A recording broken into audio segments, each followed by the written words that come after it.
नमस्कार, मैं Subodh Kumar Singh, TGT maths yes memorial school sector 58 Noida. आज मैं आप लोगों को ट्रिग्नोमेट्री का एप्लीकेशन वाला चैप्टर यानी सम एप्लीकेशन ऑफ ट्रिग्नोमेट्री पढ़ाने जा रहा हूँ। इसमें जो भी हमने ट्रिग्नोमेट्री चैप्टर में पढ़ा है, स्पेशली उसके जो फॉर्मूले पढ़े हैं, sine theta is equals to P upon H, cos theta is equals to B upon H, tan theta is equals to P upon B, और जो हमने ट्रिग्नोमेट्री रेशियोज डिफरेंट एंगल्स के निकाले हैं, जिसमें 0 degree, 30 degree, 45 degree, 60 degree, 90 degree, sine cos tan, सारे 6 trigonometry ratios के different angles के वैल्यूज निकाले हैं। उन सभी का हेल्प लेके हम इस चैप्टर में बेसिकली अपने डे टू डे लाइफ में जो हम बिल्डिंगें देखते हैं, जो हम बड़ी बड़ी टावरें देखते हैं, उसका हाइट कैलकुलेट करने की कोशिश करेंगे। तो इससे पहले कि हम आगे बढ़े अपने चैप्टर के तरफ, हमें 2-3 टर्म्स बिल्कुल क्लियर होने चाहिए जो आपके स्क्रीन पे दिख रहा है। सबसे पहला है आपका line of site. Line of site का क्या मतलब है, मैं आपको एक प्लेन पेज पे समझाने की कोशिश करता हूँ। जरा देखिए, ध्यान से समझिएगा लाइन ऑफ साइट, क्योंकि लाइन ऑफ साइट अगर समझ में आ गया तो आपको इसके बाकी के सारे टर्म्स क्लियर हो जाएंगे। लेट सपोज कीजिए कि ये मैं हूं, हालांकि थोड़ा सपोज करना बहुत मुश्किल होगा आप लोगों के लिए, लेकिन लेट सपोज कीजिए कि ये मैं हूं, ठीक है। अभी आधा ही आ रहा हूं मैं आपके कैमरे में, ठीक है। और ये मेरा आंख है, ठीक है। ये मैं हूं और ये जो इरेजर आप देख रहे हैं ये मेरा आंख है, ठीक है। अब मैं अपने आंख से एक स्ट्रेट लाइन बनाऊंगा, ठीक है। अभी फिर से एक बार समझिए, ये मैं हूं और ये मेरा आंख है। ये मेरा आंख है तो डेट सिंपली मीन्स कि मैं अभी किधर की ओर देख रहा हूं, मैं बिल्कुल अभी सीधा देख रहा हूं, ठीक। अगर मुझे ऊपर देखना है, डेट सिंपली मीन्स मुझे अपने आंख को ऊपर ऐसे करना पड़ेगा, डन। यानी मैं अब इस तरीके से ऊपर देख पाऊंगा। और अगर मुझे नीचे देखना है, डेट मीन्स कि मुझे अपने आंख को ऐसे नीचे करना पड़ेगा, यानी मैं ऐसे नीचे देख पाऊंगा। बातें समझ में आ रही हैं? चलिए अब क्या करते हैं, दोबारा से एक सीधा देखते हैं हम लोग। ऐसे सीधा मेरा आंख मैंने कर लिया। ये एक ऐसा लाइन है, ये एक ऐसा लाइन है जो ना जिस ओर मैं देखूंगा उसी ओर ये लाइन घूमेगा, ठीक है। अब मैं अपने बॉडी को हटा रहा हूं, मैं सिर्फ और सिर्फ अपने आंखों के साथ आपको एक्सप्लेन करूंगा। लेट सपोज कीजिए मेरा आई है और ये वो लाइन है जो मैंने अपने आंखों के पास से खींचा है। अब जिधर की तरफ मैं देखूंगा उधर के तरफ ये लाइन खिसकेगा। अभी सीधा देख रहा हूं तो ये लाइन जो है ये बिल्कुल सीधा है। अभी ऊपर की तरफ देखूंगा तो ऑब्वियसली ये ऊपर की तरफ ऐसे घूम जाएगा, डन। अगर मैं नीचे की तरफ देखूंगा तो ऑब्वियसली ये लाइन नीचे की तरफ हो जाएगा। बातें समझ में आ रही है? तो क्योंकि ये मेरे आंखों के पास एक सीधा लाइन दिखाया जा रहा है और ये मेरे देखने के अकॉर्डिंगली चेंज कर रहा है। This line is changes with my site. जैसे जैसे मैं देख रहा हूं वैसे वैसे ये लाइन चेंज कर रहा है। That's why this line is called line of sight. क्या? Line of sight. ये एक इमेजिनरी लाइन है जो मैंने अपने साइट के अकॉर्डिंगली अपने आंखों से एक सीधा लाइन खींचा है और ये लाइन बिल्कुल सीधा ही रहेगा, लेकिन उस तरीके से घूमेगा जिस तरीके से मैं देख रहा हूं। अगर मैं ऊपर देख रहा हूं तो लाइन ऑफ साइट मेरा ऐसे होगा, अगर मैं नीचे देख रहा हूं तो लाइन ऑफ साइट मेरा ऐसे होगा, अगर मैं सीधा देख रहा हूं तो लाइन ऑफ साइट मेरा ऐसे होगा। तो बातें क्लियर है? लाइन ऑफ साइट किसको कहा जाता है? Line of sight is just an imaginary line which is made from our eye towards which we are seeing. हमारे आंखों से एक सीधी लाइन निकाली जाती है और उस ओर निकाली जाती है जिस ओर हम देखते हैं, that is called line of sight, ठीक है। आइए मैं अपने नोट्स में आपको एक्सप्लेन करने की कोशिश कर रहा हूं। आप देख पा रहे होंगे मैंने यहाँ पे एक पिंक कलर का लड़का बनाया है, या लड़की ही कह लीजिए, कोई पर्सन है, ठीक है। अब नॉर्मल सी बात है कि अगर ये ऊपर देखेगा तो इसका लाइन ऑफ साइट OA होगा, अगर ये सीधा देख रहा है तो इसका लाइन ऑफ साइट OB होगा, अगर ये नीचे देख रहा है तो इसका लाइन ऑफ साइट OC होगा। तो what do you mean by line of sight? तो the line of sight is a line drawn from the eye of an observer to the point in the object viewed by the observer. मैं अगर किसी object को देख रहा हूं तो उस ऑब्जेक्ट से मेरे आंखों तक एक सीधी लाइन बनाइए, that line is called line of site. ठीक है। और जैसे जैसे आपका साइट मूव करेगा वैसे वैसे आपका ये लाइन भी मूव करेगा। ठीक है। अब दो एंगल हम पढ़ेंगे, दो एंगल के बारे में, angle of elevation and angle of depression. Angle of elevation and angle of depression. चलिए, इलिवेशन, ध्यान से मेरी बात को सुनिएगा और समझने की कोशिश कीजिएगा। इलिवेशन, इलिवेशन वर्ड जो है वो आपका आया है इलिवेट से, और इलिवेट का मतलब होता है राइज, यानी ऊपर उठाना या देखना। ठीक है। लेट सपोज कीजिए कि ये एक बिल्डिंग है। लेट सपोज कीजिए कि ये एक बिल्डिंग है और इस बिल्डिंग के छत पे एक बॉल रखा हुआ है। ठीक। अब इस बॉल को यहां पे नीचे खड़ा हुआ एक लड़का इसको देख रहा है। पूरा का पूरा मैं बॉडी नहीं बनाऊंगा लड़के का, टर्म को समझने की कोशिश कीजिए। ये बिल्डिंग है, बिल्डिंग के छत पे बॉल रखा हुआ है और इस बॉल को नीचे खड़ा हुआ ऑब्जर्वर यानी बॉय देख रहा है।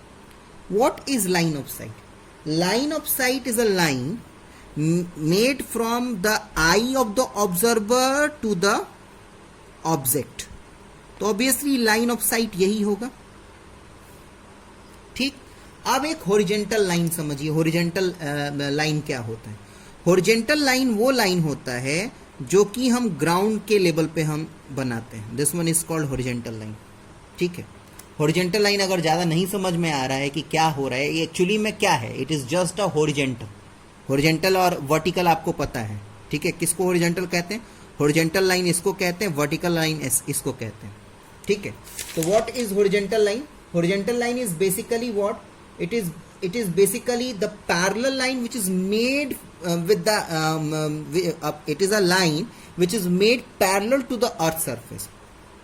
अब नॉर्मल सी बात है कि अगर कोई लड़का यहाँ पे खड़ा है, ठीक है, तो उसका अर्थ सरफेस क्या होगा? यही ना। तो इसी अर्थ सरफेस से पैरेलली अगर एक लाइन ड्रॉ कर दें तो उसको हॉरिजेंटल लाइन कहते हैं।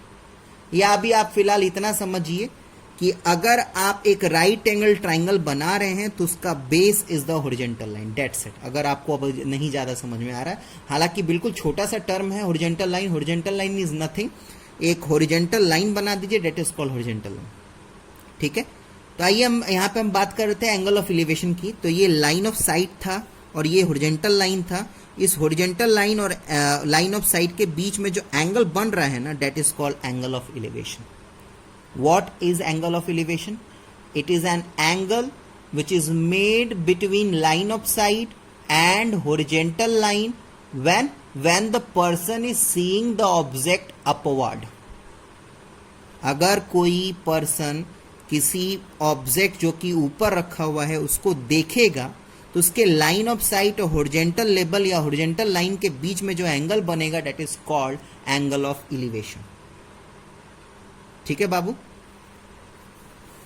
आइए थ्योरी को समझें, ध्यान से पढ़िए।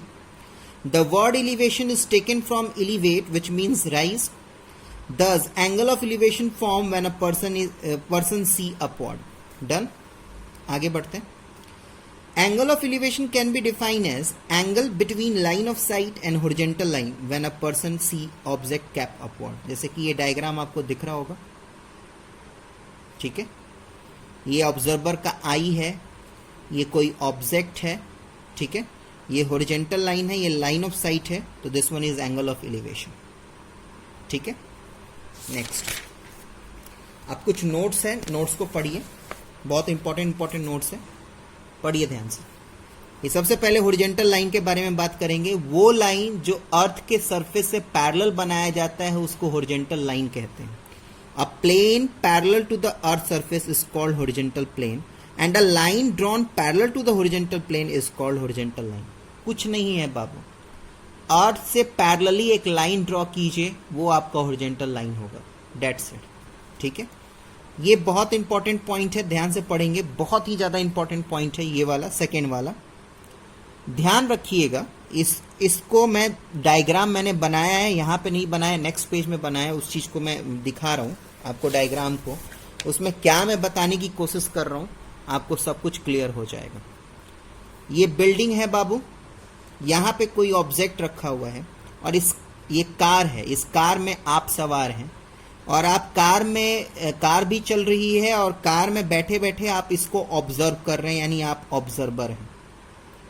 इस बात का ध्यान रखिएगा कि जैसे जैसे आपकी कार बिल्डिंग के तरफ चलती जाएगी वैसे वैसे आपका एंगल ऑफ एलिवेशन भी बढ़ता जाएगा और ऐसा होगा। बात को समझिए, दोबारा से मैं वही इरेजर और पेंसिल का हेल्प लेता हूं, ठीक है, ध्यान से देखिए। ये आपका एंगल ऑफ एलिवेशन है, this one is angle of elevation, horizontal और एंगल ऑफ एलिवेशन। अब आप कार में बैठे हुए हैं और उसको देखते जा रहे हैं, तो देखिएगा जैसे जैसे आप कार को बिल्डिंग की तरफ लेके जाएंगे ना, देखिए ये एंगल बढ़ता जाएगा, देखिए ऑटोमेटिकली बढ़ेगा बाबू, दिख रहा है ना, ये एंगल बढ़ता जाएगा। यानी जितना ज्यादा ऑब्जर्वर बिल्डिंग के करीब जाएगा उतना आपका एंगल ऑफ एलिवेशन बढ़ेगा। उसी चीज को यहां पे मैंने वर्ड में लिखा है, पढ़िए। If the observer move towards the perpendicular line, that is tower और बिल्डिंग जिसके में बात करेंगे, then angle of elevation increases और वाइस वर्सा, यानी इसका उल्टा, जितना ज्यादा आप बिल्डिंग के दूर जाएंगे उतना ज्यादा आपका एंगल ऑफ एलिवेशन कम होता जाएगा। Done. Next, angle of depression. Angle of depression समझिए, डिप्रेशन, एंगल ऑफ डिप्रेशन समझिए क्या है। डिप्रेशन वर्ड जो है वो आया है डिप्रेस वर्ड से। डिप्रेस वर्ड का मतलब होता है लोअर, यानी नीचे। नीचे यानी यहां पे मीनिंग निकलता है नीचे देखना। यानी कहने का मतलब क्या है कि सपोज कीजिए कि आप एक बिल्डिंग पे हैं और उस बिल्डिंग से एक ऑब्जेक्ट को देख रहे हैं, तो ऑब्वियसली आपका लाइन ऑफ साइट ये होगा। और हॉरिजॉन्टल लाइन, सीधा लाइन, एक हॉरिजॉन्टल लाइन दैट मीन्स कि सीधा लाइन आपका यही होगा।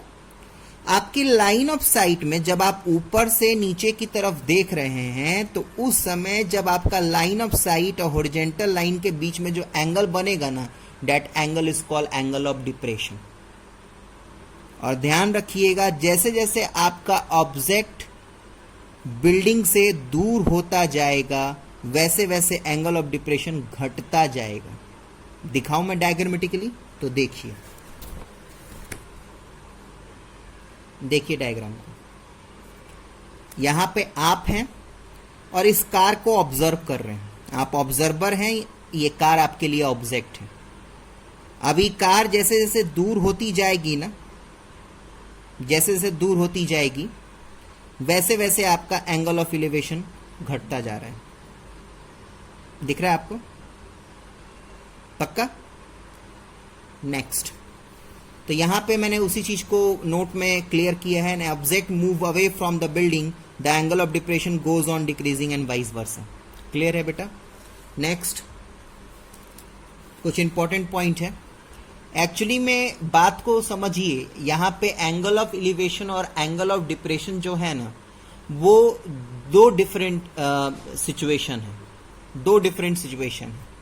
अब सिचुएशन क्या है, बात को समझिए। अगर कोई ऑब्जेक्ट है और ये ऑब्जर्वर है, अगर आप ऑब्जेक्ट की बात करें और इस टाइम अगर पी ऑब्जर्वर है तो ये आपका एंगल ऑफ एलिवेशन हो जाता है।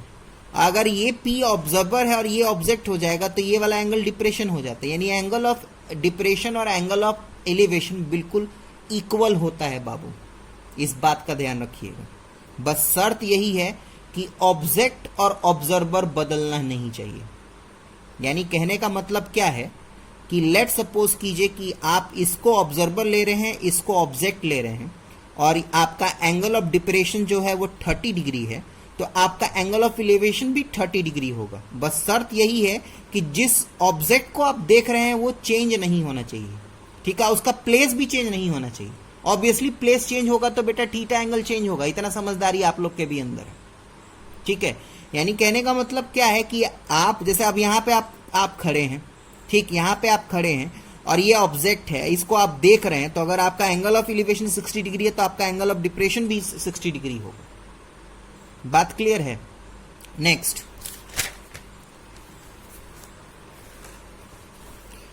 इस बात का ध्यान रखिएगा बाबू कि ये आप सॉल्व करते वक्त और ध्यान से समझ भी लेंगे कि एंगल ऑफ एलिवेशन और एंगल ऑफ डिप्रेशन दोनों एक्यूट एंगल होगा, ठीक है, क्योंकि अभी आप देख ही रहे हैं कि वो बिल्डिंग 90 डिग्री पे है। ये कोई सा भी डायग्राम देखिए, यही डायग्राम देखिए, आपको क्लियर हो जाएगा क्या मैं कहना चाह रहा हूँ। ये बिल्डिंग है, ये 90 डिग्री है, तो मैंने अभी क्या बोला था, एक्यूट एंगल, तो ये एंगल ऑफ डिप्रेशन है, तो ये भी एंगल ऑफ एलिवेशन, जितना ये एंगल होगा उतना ये एंगल होगा, तो ये एंगल और ये एंगल तो एक्यूट ही होगा ना बाबू, ये तो 90 डिग्री ऑलरेडी है। तो ध्यान रखिएगा, एंगल ऑफ डिप्रेशन और एंगल ऑफ एलिवेशन हमेशा एक्यूट होगा। कभी भी इस चैप्टर में सवाल सॉल्व करेंगे ना आप, तो एंगल ऑफ एलिवेशन या एंगल ऑफ डिप्रेशन 90 डिग्री के बराबर नहीं होगा, इस बात का ध्यान रहे। ये फोर्थ पॉइंट है, इसको पढ़ लीजिए। ये एक फैक्ट लिखा हुआ है कि नॉर्मल सी बात है, अब क्वेश्चन सॉल्व करने जा रहे हैं हम लोग, तो अब वो क्वेश्चन सॉल्व करेंगे ना बेटा, तो वहां पे अब बिल्डिंग आएगा तो बिल्डिंग तो बनाएंगे नहीं, पर्सन अगर लिखा हुआ है तो इंसान तो बनाएंगे नहीं, क्योंकि अगर इतना बनाने लगेंगे तो पूरा 70 मार्क्स या 80 मार्क्स का पेपर बोर्ड के पेपर में सॉल्व कैसे करेंगे।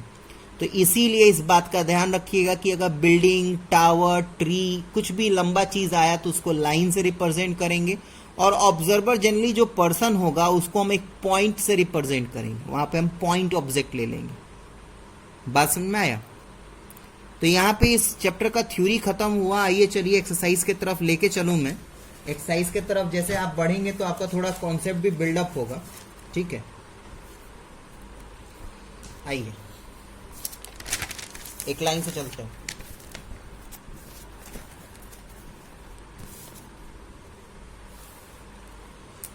फर्स्ट क्वेश्चन क्या है, पढ़िए।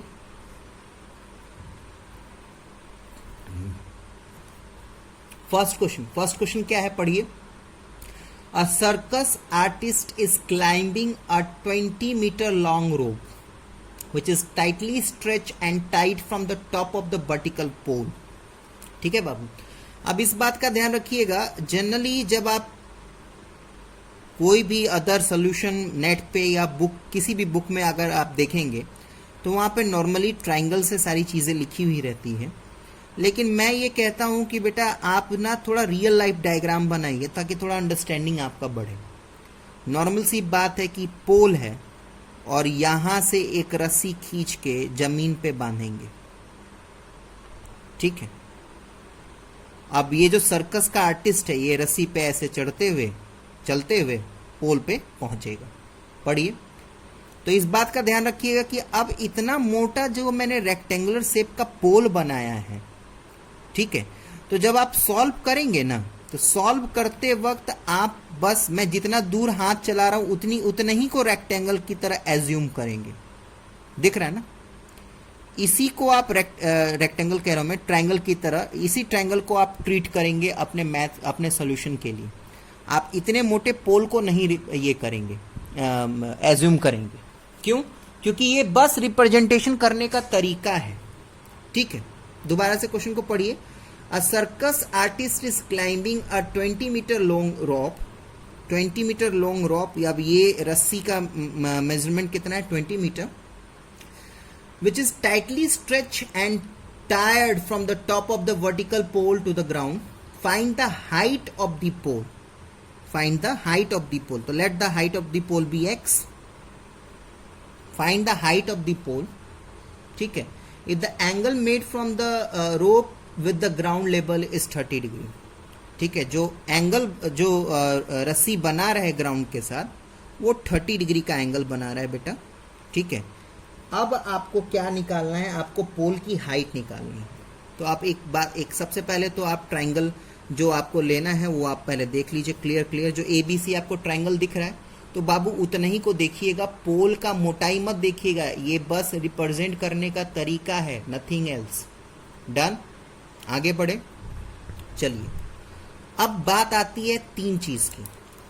आपको पढ़ाया गया है क्या क्या, आपको पढ़ाया गया है sine theta is equals to P upon H, cos theta is equals to B upon H और tan theta is equals to P upon B।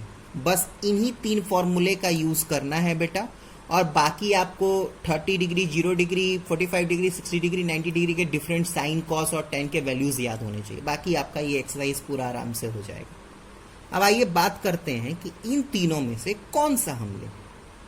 तो ये डिपेंड करता है, ये आपके अंडरस्टैंडिंग पे डिपेंड करता है। सबसे पहले मैं क्या कहूंगा, आपको सजेस्ट करूंगा कि जो एंगल है उस एंगल को एंगल ऑफ रेफरेंस मान के आप परपेंडिकुलर, बेस और हाइपोटेनस सबसे पहले निकाल लीजिए। तो ये आपका एंगल ऑफ रेफरेंस है, तो ऑब्वियसली ये परपेंडिकुलर होगा, ये बेस होगा और ये हाइपोटेनस होगा।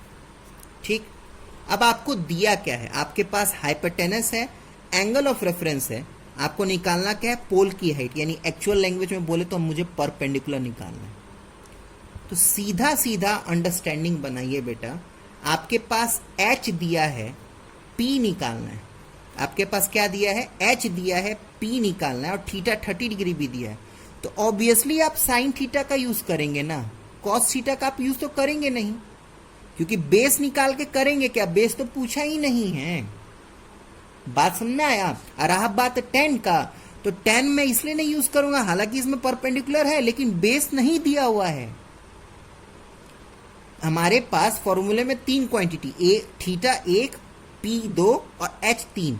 ठीक, अब तीनों क्वांटिटी में से 2 क्वांटिटी दिया रहेगा तभी तो थर्ड क्वांटिटी निकालेंगे बेटा।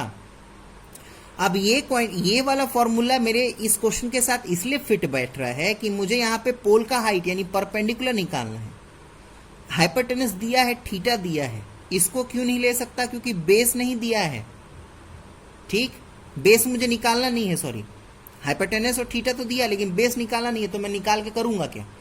इसको इसलिए यूज नहीं कर रहा क्योंकि परपेंडिकुलर तो निकालना लेकिन बेस नहीं दिया हुआ। यानी कहने का मतलब क्या है कि इसमें ना ही ये फॉर्मूला यूज करना है, ना ही ये फॉर्मूला यूज करना है, इसमें यूज करना है ये वाला। तो ये अंडरस्टैंडिंग आपको खुद लानी है कि, और यही तीनों में से सजेशन आपको सेलेक्ट करना है, और कोई फॉर्मूले का यूज नहीं है यहाँ पे। ठीक है, इन्हीं तीनों में से ही सेलेक्ट करना है और कोई चौथा फॉर्मूला नहीं है। तो आशा है कि आप बात को समझ रहे होंगे कि मैं क्या कहना चाह रहा हूं। और ये सिलेक्शन बेटा आपके नॉर्मल कॉमन सेंस है बेटा, इतना अंडरस्टैंडिंग आप लोगों के अंदर होनी चाहिए। और रही बात, धीरे धीरे प्रैक्टिस करने से ये सारी चीजें आ जाएंगी। तो चले, तो देखिए अब सीधा सीधा सवाल को सॉल्व करते हैं। तो लिखिए, in triangle ABC sine 30 degree, ठीक है, साइन 30 डिग्री क्या हो जाएगा, P अपॉन H। तो P कितना है बाबू, AB, और H कितना है, AC, यानी AB अपॉन AC। ठीक है, साइन 30 का वैल्यू बेटा हाफ होता है। अब ये याद होना चाहिए, मैंने क्या बोला था आपको, ये 3 फॉर्मूला और वो ट्रिग्नोमेट्री वाला टेबल जिसमें सारे एंगल्स के वैल्यूज थे, एटलीस्ट साइन, कॉस और टेन का तो याद होना चाहिए, क्योंकि इन तीनों का ही यूज इस एक्सरसाइज में। ठीक है, तो साइन 30 का वैल्यू हाफ होता है। AB को बेटा आपने क्या लिया था, x लिया था, और AC कितना है 20, तो x की वैल्यू निकाल दीजिए। 20 upon 2 is equals to x, यानी 10 मीटर। अगर आप बेटा डायग्राम बना लेंगे और डायग्राम बना के इस एंगल, इन तीनों फॉर्मूले से कौन सा फॉर्मूला आपको यूज करना है वो प्रिडिक्ट कर लेंगे, तो आप आराम से एक भी क्वेश्चन इस एक्सरसाइज का आपसे नहीं छूटेगा। चलिए आगे बढ़ते हैं।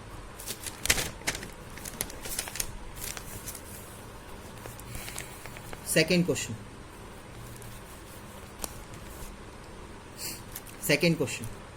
सेकेंड क्वेश्चन में लिखा है कि a tree breaks due to the storm and broken part bend. अच्छा ठीक है, ट्री है, तो ट्री है बेटा, तो एक ट्री को मैं बिल्कुल सीधा एक वो बनाऊंगा, देखिएगा ध्यान से, एक सीधा स्ट्रेट बनाऊंगा, ट्री नॉर्मल ट्री नहीं बनाऊंगा।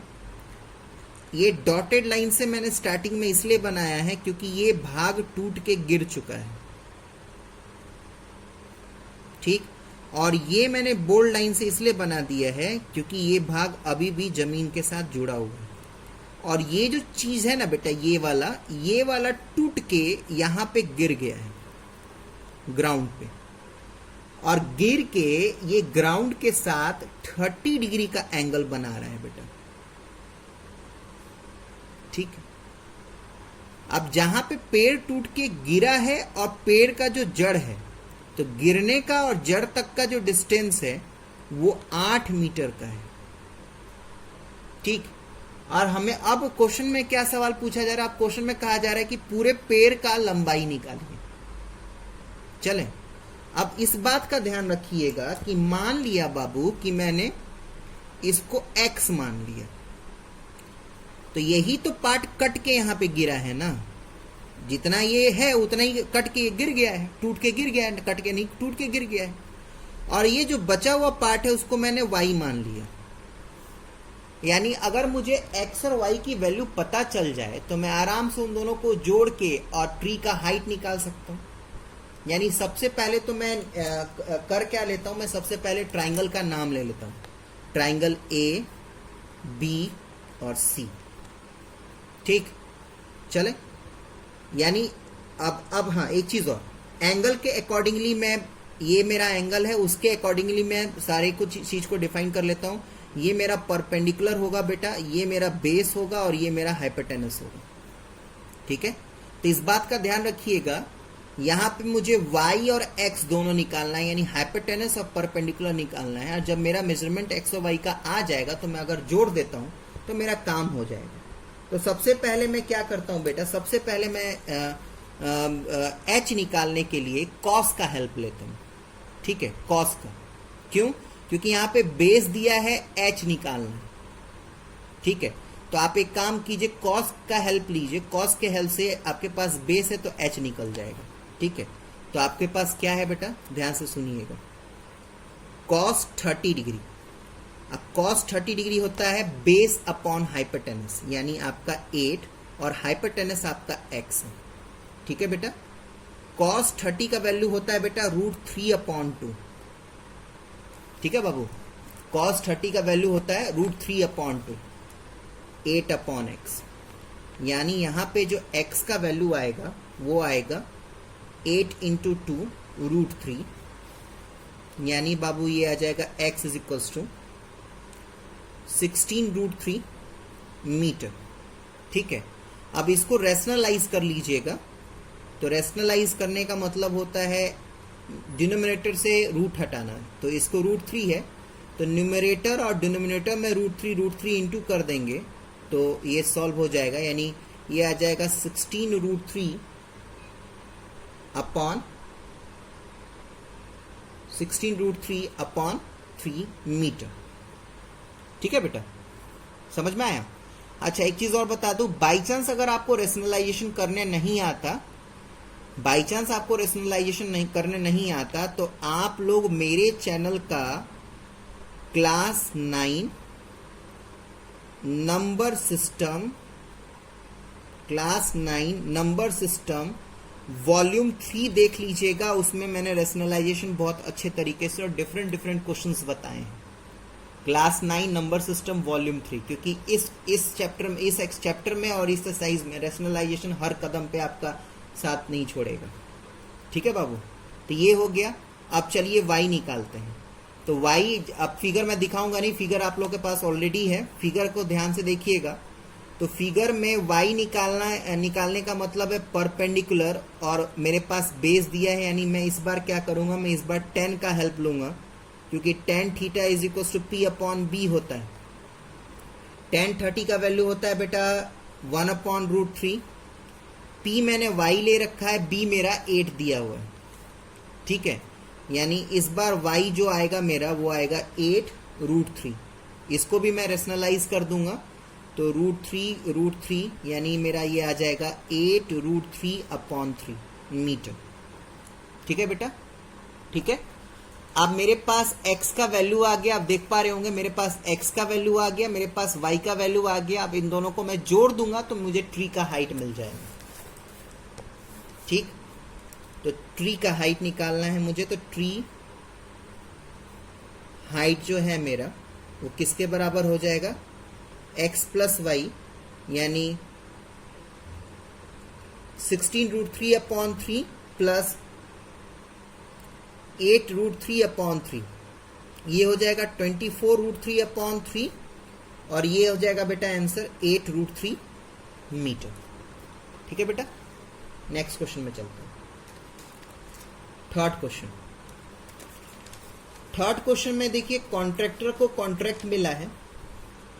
थर्ड क्वेश्चन में कॉन्ट्रैक्टर को कॉन्ट्रैक्ट मिला है। क्या कॉन्ट्रैक्ट मिला है, स्लाइडर। बचपन में खेले होंगे आप, स्लाइड करने वाला स्लाइडर। अब दो तरीके का स्लाइडर बनाना है। एक आपका स्लाइडर जो है वो बिलो 5 ईयर एज का है, ठीक, और एक स्लाइडर जो है वो एल्डर लोगों के लिए है, वो एल्डर चिल्ड्रन लोगों के लिए है।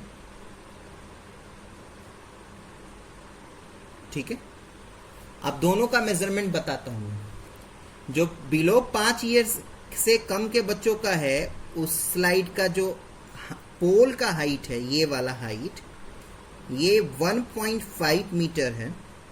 और जो स्लाइडर जो है वो ग्राउंड के साथ 30 डिग्री का एंगल बना रहा है। ठीक, तो ये आपका ट्रायंगल कंप्लीट हो गया। एल्डर वाला देखिए, एल्डर वाले का जो हाइट है वो 3 मीटर का है, और उसका स्लाइडर जो है वो ग्राउंड के साथ 60 डिग्री का एंगल बना रहा है। तो दो ट्रायंगल आपका क्लियर हो गया। एक ट्रायंगल आपका ABC हो गया और एक ट्रायंगल आपका PQR हो गया।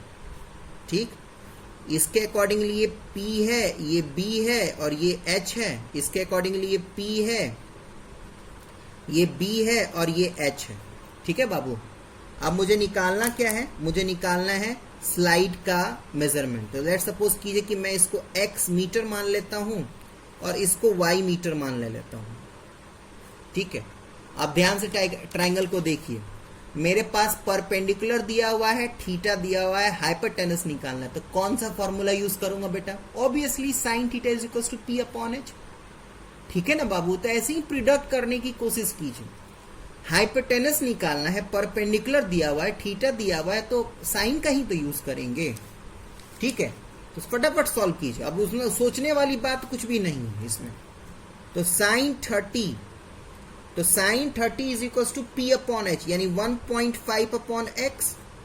sin 30 का वैल्यू होता है हाफ 1.5/x, यानी x का वैल्यू क्या आ जाएगा, 1.5 इंटू 2 यानी 3 मीटर। इधर सॉल्व करें। ठीक, sin 60 is equal to P/H। तो P मेरा 3 है और H मैंने y ले रखा है।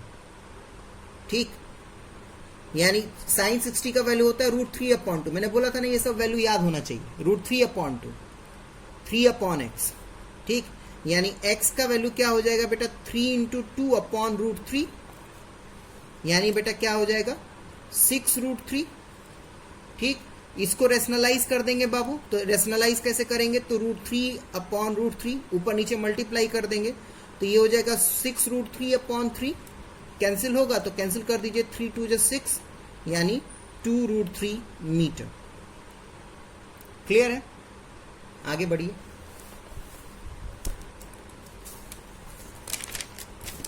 Fourth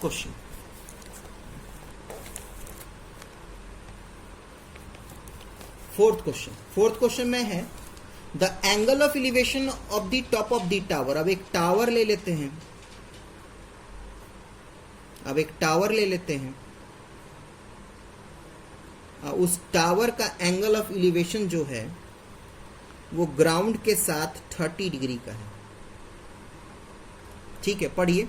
the angle of elevation of the top of the tower, tower का टॉप ऑफ द टावर का एंगल ऑफ एलिवेशन जो है वो 30 डिग्री है, which is 30 metre away from the foot of the tower. अच्छा, ये जो टावर का फुट है और ये जो पॉइंट है, इसका मेजरमेंट 30 मीटर है। मिल गया एंगल, आप ट्रायंगल आपको मिल गया, तो पहले वो ट्रायंगल का नाम ले लीजिए ए बी सी। अगर मेरा एंगल ऑफ रेफरेंस ये है 30 डिग्री है, तो ऑब्वियसली ये मेरा परपेंडिकुलर होगा, ये मेरा हाइपोटेनस होगा, ये मेरा बेस होगा। ठीक है बाबू, निकालना क्या है? निकालना क्या है? Find the height of the tower, यानी मुझे निकालना है बाबू परपेंडिकुलर। दिया क्या है? दिया है मेरे पास बेस, परपेंडिकुलर मुझे निकालना है, तो टेन थीटा का यूज करूं मैं, cos theta sine theta use नहीं करूंगा ना बाबू, क्योंकि हाइपोटेनस नहीं दिया हुआ है। ठीक है, मेरे पास बी दिया हुआ है, थीटा दिया हुआ है, तो पी अपॉन बी यानी टेन थीटा वाला हेल्प लूंगा मैं। ठीक है, आगे बढ़े। यानी कहने का मतलब क्या है? Ten 30 degree. पी मेरा कितना है? पी मैंने कुछ माना नहीं है, लेट सपोज कीजिए कि एस ले लेता हूं मैं, और हाँ, बेस कितना दिया हुआ था? 30। टेन 30 का वैल्यू होता है बेटा 1/√3 is equal to x upon 30। ठीक है, अब इसको सॉल्व कर दीजिए, तो x हो जाएगा बेटा 30/√3, रेशनलाइज कर दीजिए, तो √3 से मल्टीप्लाई कर देंगे, तो ये हो जाएगा 30√3/3 यानी 10√3 मीटर। ठीक है, आ गया समझ में? आप क्वेश्चन नंबर 5 के तरफ चलिए।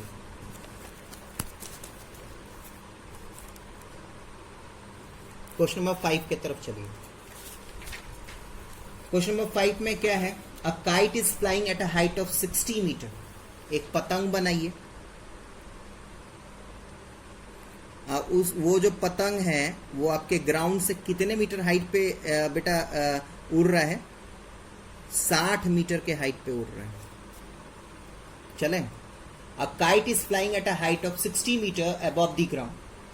The string attached to the kite is temporarily tied to the point on the ground। अब इसका जो स्ट्रिंग है ना, इसका जो स्ट्रिंग है, इसको ग्राउंड पे कहीं टाई करके रखा गया है। यहाँ पे लेट सपोज कीजिए कि यहाँ पे ग्राउंड पे टाई करके रखा गया है, और वो जो है वो जो इंक्लिनेशन है यानी एंगल जो बना रहा है वो 60 डिग्री का बना रहा है बाबू।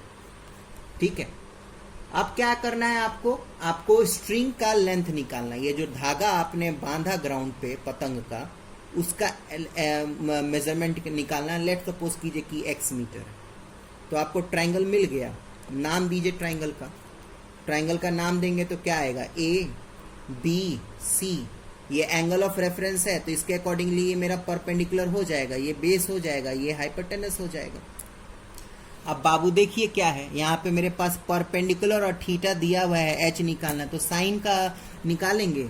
ये सब कुछ मैंने बोला ना, डायग्राम बनते ही सब क्लियर हो जाएगा कि साइन का वैल्यू लेंगे, कॉस का वैल्यू लेंगे कि टेन का वैल्यू लेंगे। ये मैं खुद से नहीं बन पा रहा, ये ऑटोमेटिकली आपको सब चीज समझ में आएगा। परपेंडिकुलर दिया हुआ है, हाइपोटेनस निकालना है, थीटा दिया हुआ है, तो साइन का ही तो वैल्यू लेंगे। आगे बढ़े, यानी कहने का मतलब क्या है कि साइन 60 डिग्री, परपेंडिकुलर मेरा 60 दिया है, हाइट मैंने x, हाइपोटेनस मैंने x मान रखा है, साइन 60 का वैल्यू होता है √3/2 60x। अब इसको सॉल्व कर देंगे तो x का वैल्यू आ जाएगा, ये आ जाएगा 60 × 2/√3 यानी बाबू 120√3। अब रेशनलाइज कर देंगे, तो रेशनलाइज करने के लिए ऊपर नीचे √3 से मल्टीप्लाई कर देंगे, तो 120√3/3 और ये हो जाएगा 340 जब 120 यानी 40√3 मीटर। ठीक है बेटा, ठीक है बाबू। 6th क्वेश्चन,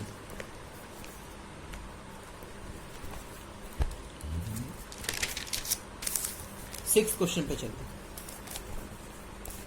6th क्वेश्चन बहुत ही ज्यादा इंपॉर्टेंट है, बहुत ही ज्यादा इंपॉर्टेंट है बाबू। 6th क्वेश्चन बहुत ही ज्यादा इंपॉर्टेंट है, याद रखिएगा। पढ़िए क्या लिखा है।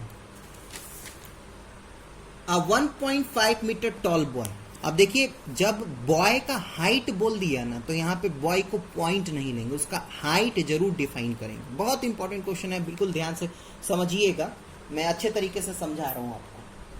ठीक है, इस बात का ध्यान रहे बाबू कि अगर क्वेश्चन में पर्सन का, ऑब्जर्वर का हाइट दे दिया तो उसको हम नेग्लेक्ट नहीं करेंगे। अब 1.5 मीटर हाइट का बॉय है तो उसका हाइट भी हम लेके चलेंगे, ऐसा नहीं कि उसको पॉइंट मान लेंगे। तो 1.5 मीटर मेजरमेंट दिखाएंगे कहां? ठीक है, तो एक 1.5 मीटर टॉल बिल्डिंग है जो कि कुछ टॉल बॉय है जो कि एक टॉल 30 मीटर टॉल बिल्डिंग से कुछ डिस्टेंस पे खड़ा है। तो सबसे पहले एक काम कीजिए, 30 मीटर का एक बिल्डिंग बनाइए। तो BUILDING ये आपका बिल्डिंग हो गया। ठीक है बाबू, ये आपका बिल्डिंग हो गया। ठीक, बिल्डिंग। अब कुछ डिस्टेंस पे एक लड़का खड़ा है, ये मान लिए कि ये बॉय हो गया। ठीक, इस लड़के का जो हाइट है वो है 1.5 मीटर और इस बिल्डिंग का पूरा हाइट जो है वो 30 मीटर है। ठीक है, आगे बढ़िए। The angle of elevation from his eye to the top of the building increases from 30 degree to 60 degree as he walk towards the building. अब यहाँ पे देखिए, यहाँ पे सबसे पहले इस लड़के का आंख और इस टॉप ऑफ बिल्डिंग के बीच का जो एंगल ऑफ एलिवेशन है वो 30 डिग्री था। ठीक है, अब मैंने अभी क्या थ्योरी में पढ़ाया था कि जैसे ही ऑब्जर्वर बिल्डिंग के तरफ आगे बढ़ेगा उसका एंगल ऑफ एलिवेशन बढ़ेगा। वही काम यहाँ पे भी हो रहा है। जैसे ही लड़का आगे बढ़ के यहाँ पे पहुंच रहा है तो उसका एंगल ऑफ एलिवेशन जो है, एंगल ऑफ एलिवेशन इस पॉइंट पे, लेट सपोज कीजिए कि इस पॉइंट पे ये लड़का आ गया, तो एंगल ऑफ एलिवेशन जो है वो 60 डिग्री हो गया।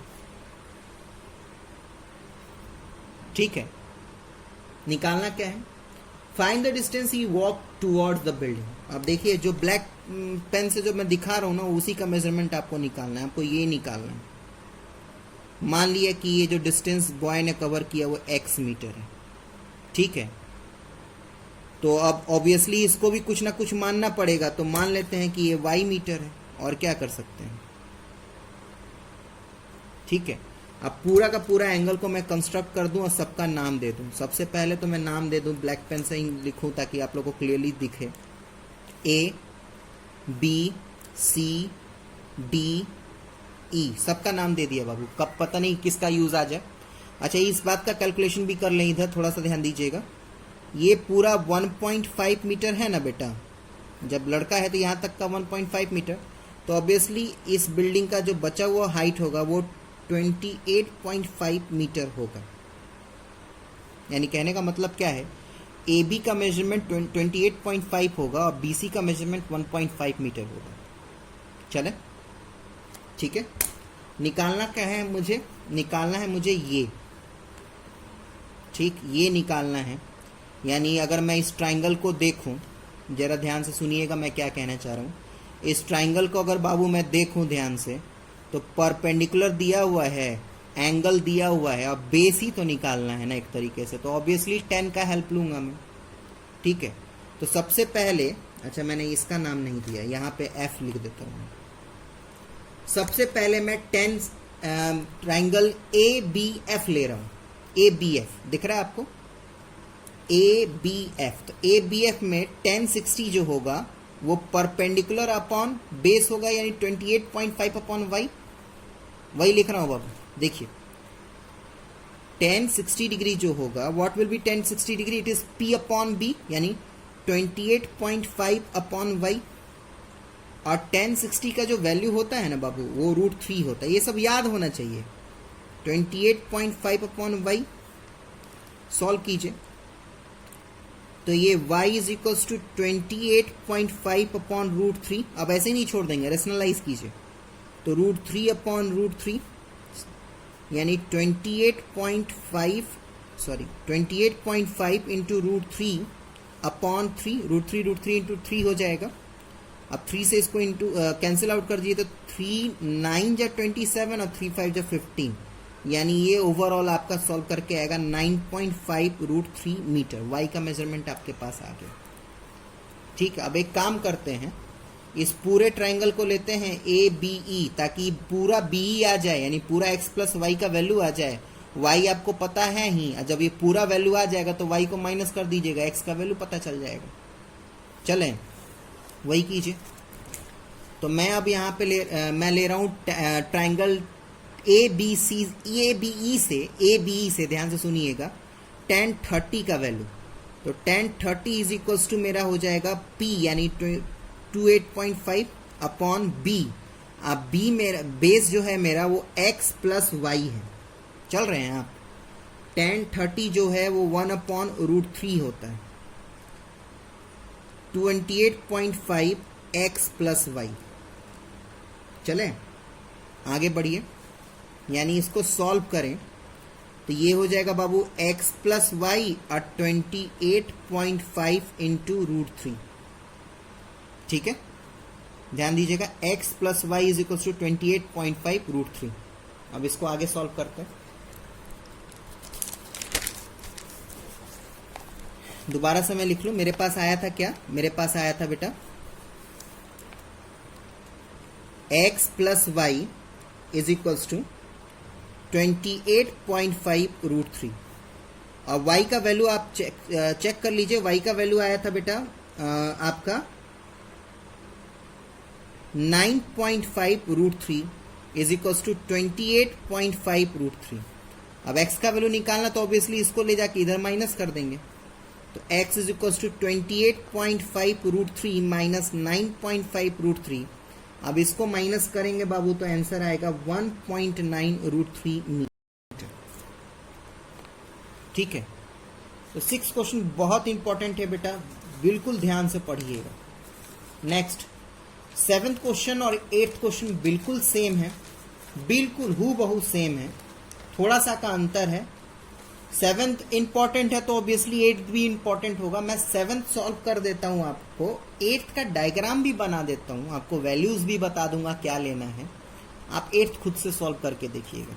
ठीक है, 7th क्वेश्चन में चलिए। 7th क्वेश्चन में क्या है, from a point on the ground the angle of elevation of the bottom and the top of the transmission tower fixed on the top of the 20 metre high building. अब building पे tower है, सबसे पहले देखिए क्या है, आराम से ये मान लीजिए आपका टावर है, ये आपका टावर है।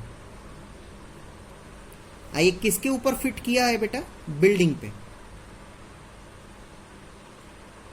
BUILDING,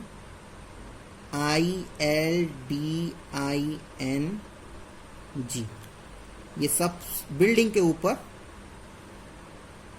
इसको लगाया गया है। जनरली आपने देखा भी होगा, फोन के टावर जनरली हमारे घरों के बिल्डिंग पे लगाए भी जाते हैं बहुत जगह। चले, बिल्डिंग की हाइट जो है वो आपकी 20 मीटर है। बिल्डिंग की हाइट 20 मीटर। एक पॉइंट से अगर मैं बात करूं तो एक पॉइंट से टावर का टॉप का एंगल जो है, टावर के टॉप का एंगल जो है वो 60 डिग्री है, और टावर के बॉटम का जो एंगल है वो 45 डिग्री है। ये आपका बॉटम का एंगल जो है 45 डिग्री है, टॉप का जो एंगल है वो 60 डिग्री है। ठीक है, आपको टावर की हाइट निकालनी है, ये कितना है वो बताना, x मीटर। ठीक है बाबू, डन। यानी कहने का मतलब क्या है, साफ साफ दिख रहा है मुझे। अभी तो ठीक है, टावर का हाइट निकालना है, लेकिन इस थीटा के अकॉर्डिंगली परपेंडिकुलर दिया हुआ है मेरे पास और थीटा दिया हुआ है मेरे पास, तो हाइपोटेनस निकाल के कभी मैं कुछ नहीं कर पाऊंगा इस केस में। ठीक है, ऑब्वियसली मुझे बेस का हेल्प लेना पड़ेगा, क्योंकि बेस दोनों ट्राइंगल में मेरा, जो दो ट्राइंगल मैं बोल रहा हूं, जिस दो ट्राइंगल की बात कर रहा हूं, देख लीजिए ABCD दिख रहा है, दो ट्राइंगल, एक बड़ा वाला ट्राइंगल ADC, एक छोटा वाला ट्राइंगल BDC। ठीक, तो दोनों में मेरा CD कॉमन है, यानी मैं जो रिलेशन लेने जा रहा हूँ 10 का रिलेशन लेने जा रहा हूँ, क्योंकि P है, बेस दोनों ट्राइंगल में कॉमन है, तो ऑब्वियसली मुझे हेल्प करेगा। हाइपोटेनस निकालने से कुछ फायदा है नहीं, क्योंकि दोनों ट्राइंगल के हाइपोटेनस बिल्कुल अलग अलग है, तो ये मुझे हेल्प भी नहीं करेंगे। ठीक है, तो इस तरीके से अंडरस्टैंडिंग बनाइए। ठीक है, ऑब्वियसली यहाँ पे क्वेश्चन राइज करने वाले बच्चे करेंगे, क्योंकि यहाँ पे परपेंडिकुलर है, बेस और हाइपोटेनस दोनों में से कुछ भी नहीं दिया हुआ, तो हम साइन कॉस का या टेन किसी का भी हेल्प ले सकते हैं। लेकिन इस बात का ध्यान रखिएगा, इस बात का बिल्कुल ध्यान रखिएगा कि इस बात का ध्यान रखिए कि दोनों ट्रायंगल में बेस आपका कॉमन है और ये आपको हेल्प करेगा एनी हाउ। हाइपोटेनस दोनों ट्रायंगल्स के अलग अलग है, तो इस टाइप के क्वेश्चंस में ध्यान रखिएगा, अगर बेस आपके डिफरेंट है ना, तो आप उसमें कभी भी साइन और कॉस का हेल्प मत, सॉरी, अगर आपके हाइपोटेनस अगर अलग अलग है तो उसमें कभी भी साइन और कॉस का हेल्प मत लीजिएगा, उलझ के रह जाएंगे। हाँ, आप देखिए अगर सिचुएशन में बेस अगर आपका कॉमन है तो आप आराम से उसमें 10 का हेल्प लीजिए, आप आराम से निकल आएंगे। तो सबसे पहले मैं BCD की बात करूंगा। आप देख पा रहे होंगे, साफ साफ दिख रहा है एंगल BCD, ट्राइंगल BCD दिख रहा है आपको, ये वाला ट्राइंगल BCD, tan 45। तो tan 45 डिग्री अगर मैं लिखना चाहूं तो मुझे P/B यानी BC/CD लिखना होगा। और आपको पता है कि tan 45 जो है वो उसका वैल्यू 1 होता है, यानी 1/BC/CD। यानी कहने का मतलब क्या है, BC = CD हो जाएगा, यानी BC आपको पता है ही 20 मीटर। ये इसलिए मैंने आपको बोला था कि जब आपका बेस कॉमन है तो आप 10 का हेल्प लीजिए, हाइपोटेनस डिफरेंट है इसलिए साइन और कॉस लेके तो आप फंस जाते हैं। यानी अब इतना क्लियर हो गया कि मेरा CD का मेजरमेंट जो है वो 20 मीटर। अब बड़े वाले ट्रायंगल का हेल्प लीजिए, ठीक है, बड़े वाले ट्रायंगल का हेल्प लीजिए। तो बड़े वाले ट्रायंगल का हेल्प लेने के लिए मैं दूसरा पेज यूज करूंगा। आप लोग के पास डायग्राम बना हुआ है ही, उसको डिस्प्ले में कर नहीं पाऊंगा अपने कैमरे में, ठीक है। बड़े वाले ट्रायंगल यानी ACD की बात करूं तो मैं tan 60 डिग्री = P, यानी मेरे लिए x + 20p की तरह ट्रीट कर रहा हूं मैं, अपॉन B, यानी ये भी 20 है। अब tan 60 क्या होता है बेटा, tan 60 का वैल्यू होता है √3, ठीक, x + 20/20, ठीक। चले आगे बढ़े, यानी 20√3 = x + 20 दिख रहा है आपको, यानी 20√3 - 20 = x दिख रहा है आपको। 20 कॉमन ले ले तो √3 - 1 = x, डन। 20 √3 का वैल्यू होता है 1.73, और आगे भी वैल्यू होता है लेकिन आप मत लीजिएगा, ज्यादा लंबा कैलकुलेशन करने से कोई फायदा नहीं, ठीक, डन। यानी 20 × 0.73 = x, और इसको इंटू करेंगे तो आपका आंसर आएगा 14.6 मीटर = x, ठीक है। आंसर में आपका 14.64 है, आई थिंक, हाँ 14.64 है, लेकिन 14.6 भी आपका चलेगा, ठीक है। 8th क्वेश्चन का मैं डायग्राम बता देता हूं आपको, ठीक है। 8th क्वेश्चन का मैं डायग्राम बता देता हूं, दम हूबहू 7th क्वेश्चन की तरह है, देखिए आप खुद ही समझ जाएंगे। लिखा है अ स्टैचू 1.6 मीटर। अब एक स्टैचू बना लीजिए, स्टैचू STATUE, एक स्टैचू है, और ये स्टैचू कहाँ पे है बेटा, ये स्टैचू जो है वो पेडिस्टल मतलब चबूतरा होता है। देखे होंगे कि चबूतरा जो गांव में कुएं के बगल में बनाया हुआ रहता है बेटा, ठीक है। चाहे मंदिर में भी जाएंगे ना, मंदिर में तो भगवान का जो मूर्ति होता है तो उसको एक पेडिस्टल यानी चबूतरा सा थोड़ा सा ऊंचाई बना के नॉर्मल सरफेस से तब उस पर मूर्ति रखते हैं, ठीक है। ऐसे ही जमीन पे मूर्ति नहीं रखा रहता है, तो ये पेडिस्टल है। इस पेडिस्टल की नेक्स्ट में क्या है, इस स्टैचू का जो हाइट है वो आपका 1.6 मीटर है, और आपको पेडिस्टल का हाइट निकालना, let it be x metre. और क्या क्या दिया हुआ है वही देखिए, एकदम सेम हूबहू 7th क्वेश्चन की तरह है। अगर मैं बात करूं इस पॉइंट से स्टैचू के लोअर पॉइंट की, तो ये 45 डिग्री है, और इसके ऊपर की बात करूं तो ये पूरा 60 डिग्री है, ठीक है। आइए क्वेश्चन को पढ़ते हैं। पहले मैं एंगल को लिख दूं, ये मेरा ABCD है, ठीक है। ABCD दिख रहा है, दो ट्राइंगल, दम हूबहू वही क्वेश्चन है, बस वहां पे हम टावर का हाइट निकाल रहे थे, बिल्डिंग का हाइट दिया हुआ था, यहाँ पे उल्टा है, यहाँ पे मुझे पेडिस्टल का हाइट निकालना है और स्टैचू का हाइट दिया हुआ है, दम सेम हूबहू वैसे ही काम करना है बेटा। एक बार क्वेश्चन रीड आउट कर लीजिए। A statue of 1.6 meter tall is stand on the top of the pedestal. Done. From a point on the ground, the angle of elevation of the top of the statue, is 60 degree. Done. And from the same point, the angle of elevation of the top of the pedestal, यानी statue का पांव, ठीक, तो top of the pedestal कह लीजिए या statue का lower point कह लीजिए, वहां से 45 डिग्री बन रहा है. Find the height of the pedestal. तो हूबहू पहले 1045 लेंगे, तो ऑब्वियसली 1045 लेंगे आप तो C D is equal to B C आ जाएगा. चलिए सॉल्व कर ही देते हैं, इसको खत्म कीजिए सॉल्व करके, नहीं तो फिर आप लोग को डाउट होगा. पहले मैं ट्राइंगल बीसीडी लूंगा, बीसीडी.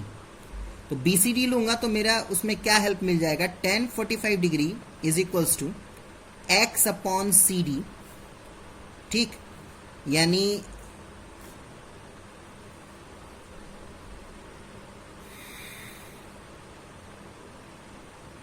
इसमें आप डायरेक्टली 1045 मत लीजिए क्योंकि पेडिस्टल लेना है ना, इसमें डायरेक्टली बड़े वाले ट्राइंगल का हेल्प लीजिए.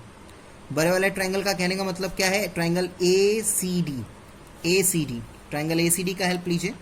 तो आप आराम से लिख सकते हैं 1060 डिग्री इज इक्वल्स टू, ना वैसे ही चलना पड़ेगा, आई एम रियली सॉरी. आप सबसे पहले 1045 यानी ट्राइंगल बीसीडी का हेल्प लीजिए, बीसीडी, ट्राइंगल बीसीडी का हेल्प लीजिए, बीसीडी. तो बीसीडी में अगर आप लिखना चाहें तो 1045 degree is equals to perpendicular यानी एक्स अपॉन सी डी लिख सकते हैं. बोलिए, परपेंडिकुलर अपॉन बेस. आपको पता है 1045 का वैल्यू 1 होता है, एक्स अपॉन सी डी, यानी सी डी भी आपका एक्स मीटर होगा, यानी कहीं पे अगर सी डी का जरूरत पड़ा तो वहां पे एक्स मीटर लिख देंगे.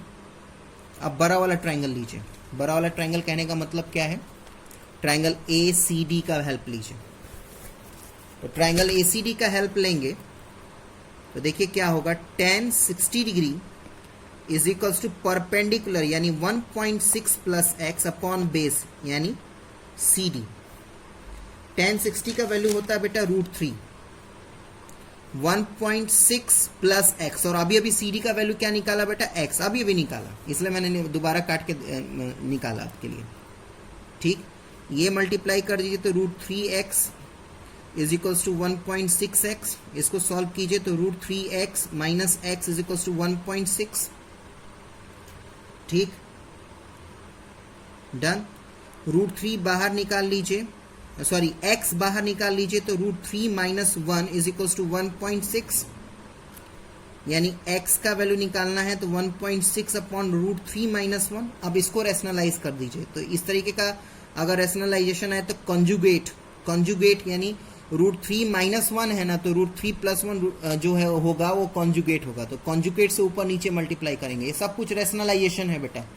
और अगर रैशनलाइजेशन नहीं आएगा तो मैंने बोला ही था आपको, क्लास 9 नंबर सिस्टम वॉल्यूम 3 देख लीजिएगा, उसमें रैशनलाइजेशन का अच्छा क्वेश्चन मैंने डिस्कस किया है. ठीक है, आगे बढ़िए. यानी कहने का मतलब क्या है, 1.6 √3 प्लस 1, और नीचे में देखिए, नीचे में एक फॉर्मूला है, 9th क्लास में पढ़ा होगा आपने, a minus b a plus b. क्या होता है, a square minus b square होता है, a square minus b square होता है. ठीक, चलिए, यानी क्या, √3 का स्क्वायर माइनस 1 का स्क्वायर, ये आ जाएगा बेटा 1.6 √3 प्लस 1 अपॉन 1.6 √3 प्लस 1. √3 का स्क्वायर बेटा 3 हो जाएगा,